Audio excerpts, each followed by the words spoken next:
reason why the framers of the US Constitution included the right of the people to peaceably assemble in the First Amendment. The reason is that history changes when people gather and exchange ideas. Be it the early church who gathered 2,000 years ago to the recent gatherings of the Arab Spring. Countries change, companies change, and individuals change when people gather, often providing the high watermarks of our lives. Just think about it. My bet is that your life has been changed by an event where people gathered, you exchanged ideas, and your life changed as a result. Well, hi, I'm John O'Hall. I'm with Sardius Media, and I want to take you on a journey over these next few videos to help you ask the right questions about your proposed event and ultimately get you the right answers. As you consider your upcoming event, you may not be thinking of an outcome as earth-shattering as those historical events I just mentioned. After all, you may only be planning your quarterly leadership gathering of your organization, the annual get-together. However, if you really want to achieve the change you so dearly would love to see in your organization or movement, perhaps the event you are planning can create the momentum that you so desperately need. You just need to be intentional about it, and that is what these videos and this guide is all about.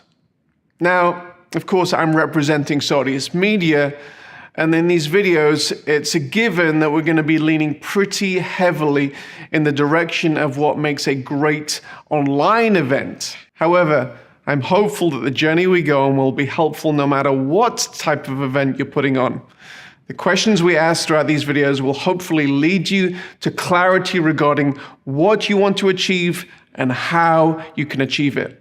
We'll move from one video to the next, from big picture questions to the more technical online aspects of your event. We're rooting for your event success and hope that the following video and guide will help you navigate these waters. I'm looking forward to our time together. Let's get into it.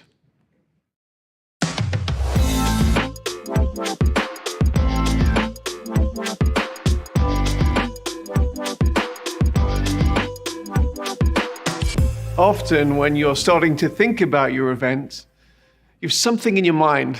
Maybe it's a full room, a conference center, or a stadium buzzing with life and activity. And immediately, what typically happens is you go into planning mode to see how you can achieve that goal. But I want to encourage you to go back just a little bit further before we begin the planning phase and ask some more existential questions. So number one, I want to figure out your why.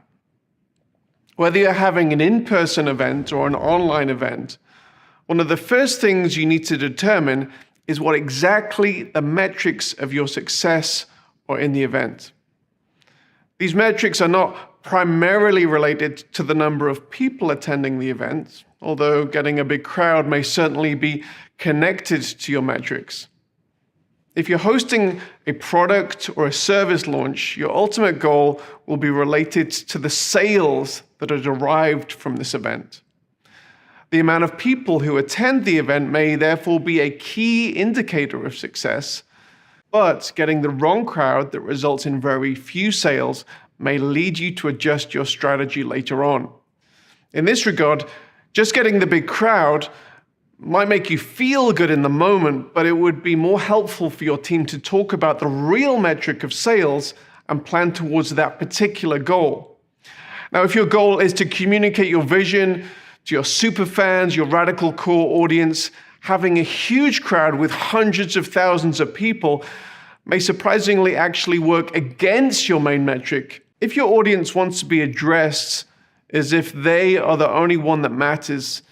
Including them just as one of the many thousands of the audience may be a bad idea. So I want you to think deeply about